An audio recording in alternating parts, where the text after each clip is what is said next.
Hello friends, എല്ലാവർക്കും എൻ്റെ പുതിയ വീഡിയോയിലേക്ക് സ്വാഗതം.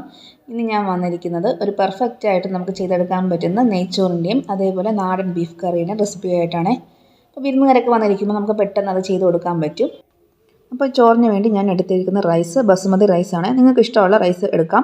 1 കിലോ റൈസാണ് ഞാൻ എടുത്തിരിക്കുന്നത്. അത് നന്നായിട്ട് കഴുകി ഊറ്റി മാറ്റി വെക്കാം, കുതിർക്കാൻ വെക്കുന്നില്ല. എന്നിട്ട് ഞാനൊരു കടായി ചൂടാക്കാൻ വെച്ചിട്ടുണ്ട്. അതിലേക്ക് ഞാൻ 1 ടീസ്പൂൺ നെയ്യ് ഒഴിച്ച് കൊടുക്കുന്നുണ്ട്. ഇത് ചോറിന് ആവശ്യമായിട്ടുള്ള വെജിറ്റബിൾസ് വഴറ്റാൻ വേണ്ടിയാണ്.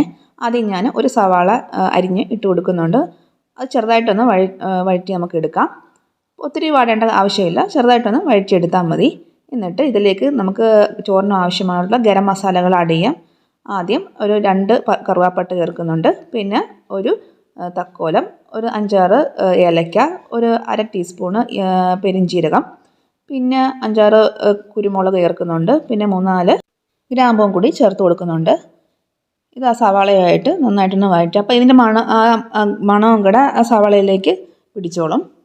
എന്നിട്ട് ഇതിലേക്ക് ഒരു ക്യാരറ്റ് ചെറുതായിട്ട് അരിഞ്ഞതും കൂടെ ഞാൻ ചേർക്കുന്നുണ്ട്. ബീൻസ് ഉണ്ടെങ്കിൽ ബീൻസും ചേർക്കാം.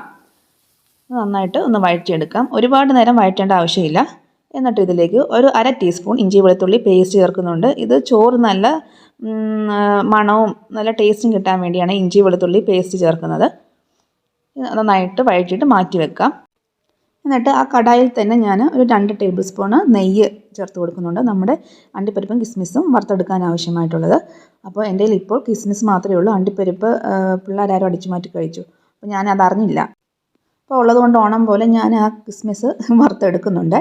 ആ വറുത്ത് മാറ്റിയതിന് ശേഷം നമുക്ക് കുറച്ച് വെളിച്ചെണ്ണ ഒഴിച്ചു കൊടുക്കാം. നമുക്ക് സവാള വറുത്തെടുക്കണമല്ലോ. സവാള വറുക്കാൻ വേണ്ടി ഒരു സവാള നീളത്തിലരിഞ്ഞ് ചേർക്കുന്നുണ്ട്. അത് നന്നായിട്ട് ഹൈ ഫ്ലെയിമിൽ വെച്ച് വറുത്തെടുക്കാം. അപ്പോൾ ഹൈ ഫ്ലെയിമിൽ വെച്ച് വറുത്തെടുക്കുമ്പോൾ പെട്ടെന്ന് മൊരുമൊരാന്ന് കിട്ടും. അതുകൊണ്ട് ഈ പരുവാകുമ്പം തീ ഓഫ് ചെയ്യാം. ഇനി ഇട്ട് വെക്കാൻ പാടില്ല, അപ്പോൾ കരിഞ്ഞ് കറുത്ത് പോവും, അപ്പോൾ കയ്പായി പോവും. ഈ പരുവത്തിൽ നമുക്ക് തീ ഓഫ് ചെയ്ത് ഇതെല്ലാം എണ്ണയ്ക്കകത്തൊന്ന് മാറ്റാം. അതിനുശേഷം നമുക്ക് ഈ അരി വേവിക്കാൻ ആവശ്യമായിട്ടുള്ള വെള്ളം വെക്കാം. ഞാൻ റൈസ് കുക്കറിലാണ് വെള്ളം വെക്കുന്നത്. അതിലേക്ക് ആവശ്യത്തിന് ഉപ്പ് ചേർക്കുന്നുണ്ട്. ഇതിലേക്ക് 1 ടീസ്പൂണ് നെയ്യും കൂടെ ചേർക്കുന്നുണ്ട്.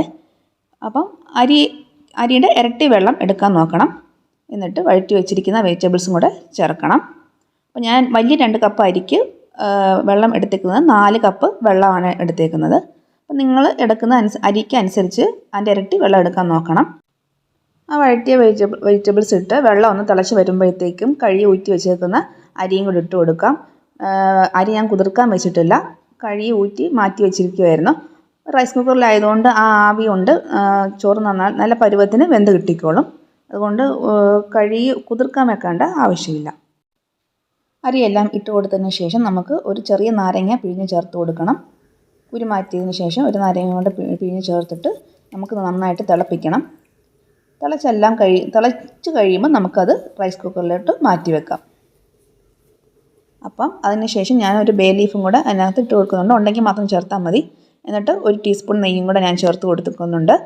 അപ്പോൾ ടോട്ടൽ 3 ടേബിൾ സ്പൂൺ നെയ്യാണ് ചേർത്ത് കൊടുത്തിട്ടുള്ളത്. അപ്പോൾ അരിയും വെള്ളമെല്ലാം നന്നായിട്ട് തിളയ്ക്കുന്നുണ്ട്. ഇനി അത് നമുക്ക് റൈസ് കുക്കറിലോട്ട് മാറ്റി വെക്കാം. റൈസ് കുക്കറിൽ വെച്ചതിന് ശേഷം ഒരു അരമണിക്കൂർ കഴിയുമ്പം നമുക്കിത് വിളമ്പാം. അപ്പോഴത്തേക്ക് ഇത് വെള്ളമെല്ലാം പറ്റിയിട്ട് ചോറ് നന്നായിട്ട് വെന്ത് സെറ്റായിട്ടിരിക്കും, ഒട്ടിപ്പിടിക്കത്തില്ല. അത് പേടിക്കാൻ വേണ്ട. നമുക്കിത് ഇങ്ങനെ വെച്ചിട്ട് നമുക്ക് വേറെ പണിക്ക് പോകാം. ഇനി ബീഫ് കറി ഉണ്ടാക്കാൻ ആവശ്യമായിട്ടുള്ളൊരു പാത്രം വെച്ചിട്ടുണ്ട്. അതിലേക്ക് ഒരു 2 ടേബിൾ സ്പൂൺ എണ്ണ ഒഴിച്ചിട്ടുണ്ട്. എണ്ണ ചൂടായി കഴിയുമ്പം 1 ടേബിൾ സ്പൂണ് ഇഞ്ചി വെളുത്തുള്ളി പേസ്റ്റ് ചേർക്കുന്നുണ്ട്. അതൊന്ന് വഴറ്റിയതിന് ശേഷം നമുക്ക് സവാള ചേർത്ത് കൊടുക്കാം. ഞാനിവിടെ 1 കിലോ ബീഫാണ് വേവിച്ച് വെച്ചിട്ടുള്ളത്. അതിന് 4 ഇടത്തരം സവാളയാണ് അരിഞ്ഞ് ചേർക്കുന്നത്. അപ്പം ഈ സവാളയൊന്ന് കൈ കൊണ്ട് ചെറുതായിട്ടൊന്ന് ഞെരടി ചേർക്കാൻ നോക്കണം. പെട്ടെന്ന് വാടിക്കിട്ടും. അപ്പോൾ ഒട്ടി ഇരുന്നാൽ വാടാൻ ഇച്ചിരി പ്രയാസമായിരിക്കും. നമ്മളൊന്ന് ഇളക്കി ഒന്ന് ഇട്ട് കൊടുത്തു കഴിഞ്ഞാൽ പെട്ടെന്ന് അത് വാടിക്കിട്ടും. അതിലേക്ക് ഒരു 3 പച്ചമുളകും കൂടെ അരിഞ്ഞ് ചേർക്കുന്നുണ്ട്. അപ്പോൾ നിങ്ങളുടെ എരിവിന് ആവശ്യമായിട്ടുള്ള പച്ചമുളക് ചേർക്കാം. വാടാൻ വേണ്ടി ഒരു നുള്ളു ഉപ്പും കൂടി ചേർക്കുന്നുണ്ട്. എന്നിട്ട് ഒരു 1/2 ടീസ്പൂണ് നമ്മുടെ ഗരം മസാല പൊടിയും കൂടെ ചേർക്കുന്നുണ്ട്. ഞാൻ ബീഫ് വേവിച്ച് വെച്ചിരിക്കുന്നത് ഉപ്പും മഞ്ഞൾപ്പൊടിയും ഗരം മസാലയും കൂടെ കൊണ്ടാണ്. അപ്പോൾ അതിനനുസരിച്ച് ഉപ്പും ഗരം മസാലയും മഞ്ഞൾപ്പൊടിയും ചേർത്ത് കൊടുത്താൽ മതി മസാലയിലേക്ക്. അപ്പം ഇതൊന്ന് പെട്ടെന്ന് വാടി കിട്ടാൻ വേണ്ടി ഞാൻ അടച്ച് വെച്ചിട്ടുണ്ട്. ഇപ്പോൾ ഇവിടെ വാടിയെല്ലാം വന്നിട്ടുണ്ട്. ആദ്യം മുളക് പൊടി ഇട്ട് കൊടുക്കുന്നുണ്ട്. ഒരു 2 ടീസ്പൂൺ മുളക് പൊടിയാണ് ഇട്ട് കൊടുക്കുന്നത്. എന്നിട്ട് ഒരു 3 ടീസ്പൂൺ മല്ലിപ്പൊടി ഇട്ട് കൊടുക്കുന്നുണ്ട്. പിന്നെ ഒരു 1/2 ടീസ്പൂണ് മഞ്ഞൾപ്പൊടിയും കൂടി ഇട്ട് കൊടുക്കുന്നുണ്ട്. അപ്പോൾ ഈ പൊടികളൊക്കെ നിങ്ങളുടെ ആവശ്യാനുസരണം ചേർത്ത് കൊടുക്കാം. എന്നിട്ട് 1 ടീസ്പൂണ് കുരുമുളക് പൊടിയും കൂടെ ആഡ് ചെയ്യുന്നുണ്ട്. കുരുമുളകിൻ്റെ ഒരു ടേസ്റ്റ് മുന്നിൽ നിൽക്കണം. ബീഫിന് അങ്ങനെയാണല്ലോ, ബീഫിന് കുരുമുളക് പൊടിയാണല്ലോ മുന്നിൽ നിൽക്കേണ്ടത്. അപ്പോൾ 1 ടീസ്പൂണ് കുരുമുളക് പൊടിയും കൂടെ ഇട്ട് കൊടുക്കുന്നുണ്ട്. എന്നിട്ട് അതൊന്ന് വഴറ്റി പച്ചമണം മാറിയതിന് ശേഷം 2 വലിയ തക്കാളി അരിഞ്ഞ് ചേർക്കാം. അപ്പോൾ തക്കാളി എടുക്കുമ്പോൾ നല്ല പഴുത്ത തക്കാളി നോക്കിയെടുക്കണം. അതാണ് നമ്മുടെ ഗ്രേവിക്ക് നല്ല ടേസ്റ്റും നല്ല തിക്നെസ് നൽകുന്നത്. അത് ആ തിക്നെസ്സിന് വേണ്ടി ഞാൻ വേറെ ഒന്നും ചേർക്കുന്നില്ല, തക്കാളിയാണ് ചേർക്കുന്നത്. അപ്പോൾ ചെറിയ തക്കാളിയാണ് കയ്യിലുള്ളതെങ്കിൽ ഒരു 3 ചേർക്കാൻ നോക്കണം. അപ്പോൾ ഇത് നന്നായിട്ട് വഴറ്റിയിട്ട് നമുക്കിനി ബീഫ് വേവിച്ച് വെച്ചിരിക്കുന്ന ബീഫ് ചേർത്ത് കൊടുക്കാം. അപ്പം ബീഫ് വേവിച്ചപ്പോൾ കുറച്ച് വെള്ളം ഞാൻ മാറ്റി വെച്ചിട്ടുണ്ട്. നമുക്ക് ഗ്രേവിക്ക് ആവശ്യമായിട്ടുള്ള വെള്ളം ചേർത്ത് കൊടുത്താൽ മതിയല്ലോ. അതുപോലെ ബീഫ് വേവിക്കാൻ വെക്കുമ്പോൾ ഒരു 1/2 ഗ്ലാസ്സിൽ താഴെ വെള്ളം വെച്ചാൽ മതി. കുക്കറിലാകുമ്പോൾ വെള്ളം നന്നായിട്ട് ഇറങ്ങിക്കോളും. നമ്മൾ അഡീഷണൽ ഒത്തിരി വെള്ളമൊന്നും ഒഴിച്ചു കൊടുക്കേണ്ട കാര്യമില്ല. അപ്പോൾ അത് നന്നായിട്ട് ഒന്ന് കുറുകി വന്നപ്പം ഞാൻ കയ്യിലുള്ള കറിവേപ്പില ഇട്ട് കൊടുക്കുന്നുണ്ട്. എന്നിട്ട് ബാക്കി വന്ന വെള്ളം കൂടി ഞാൻ അങ്ങ് ഒഴിച്ചു കൊടുത്തു. അപ്പോൾ എനിക്ക് ഇത്രയും ഗ്രേവിയുടെ ആവശ്യമുണ്ട്, അതുകൊണ്ട് ഞാൻ ബാക്കി വന്ന ഇറച്ചിയുടെ വെള്ളം കൂടെ അങ്ങ് ഒഴിച്ചു കൊടുത്തു. അപ്പോൾ നല്ല നാടൻ ബീഫ് കറി ഇവിടെ റെഡി ആയിട്ടുണ്ട്. നല്ല മണം അടിക്കുന്നുണ്ട്, കറിവേപ്പിലയൊക്കെ ഇട്ട് അതിൻ്റെയൊക്കെ മണം നല്ല ശരിക്കും മൂക്കിലടിച്ച് കയറുന്നുണ്ട്. ഇനി നമുക്ക് ചോറ് തുറന്നു നോക്കാം. ചോറ് ഇവിടെ സെറ്റായിട്ട് ഇരുന്നിട്ടുണ്ട്. വെള്ളമെല്ലാം പറ്റി ചോറെല്ലാം നല്ല വേറിട്ട് കിടക്കുന്നുണ്ട്, കണ്ടോ. അപ്പം റൈസ് കുക്കറിൽ ഇങ്ങനെ വെച്ചാൽ നല്ല പരുവത്തിന് നമുക്ക് ചോറ് കിട്ടും, ഒട്ടിപ്പിടിക്കത്തില്ല, അടിക്ക് പിടിക്കൊന്നും പേടിക്കേണ്ട. അപ്പം ഈ 30 മിനിറ്റിന് ശേഷം നമുക്ക് വിളമ്പിയെടുക്കാം. എന്നിട്ട് ഇത് പാത്രം മാറ്റേണ്ട ആവശ്യമൊന്നുമില്ല, ഇതിനകത്ത് തന്നെ രാത്രി വരെ ഇരുന്നോളും. ഇനി നമുക്ക് വറുത്ത് വെച്ചിരിക്കുന്ന സവാളയും കിസ്മിസും കൂടെ ചേർത്ത് കൊടുക്കാം, അണ്ടിപ്പരിപ്പില്ല.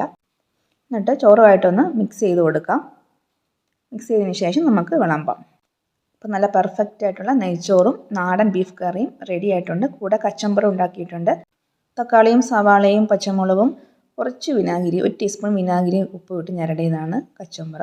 പിന്നെ പപ്പടവും അച്ചാറും. അപ്പോൾ വീഡിയോ ഇഷ്ടപ്പെട്ടാൽ എല്ലാവരും ലൈക്ക് ചെയ്യണം, ഷെയർ ചെയ്യണം, കമൻറ്റ് ചെയ്യണം, സബ്സ്ക്രൈബ് ചെയ്യണം. സബ്സ്ക്രൈബ് ചെയ്യാതെ ആരെങ്കിലും കാണുന്നുണ്ടെങ്കിൽ ഒന്ന് സബ്സ്ക്രൈബ് ചെയ്ത് സപ്പോർട്ട് ചെയ്യണേ. അപ്പോൾ താങ്ക്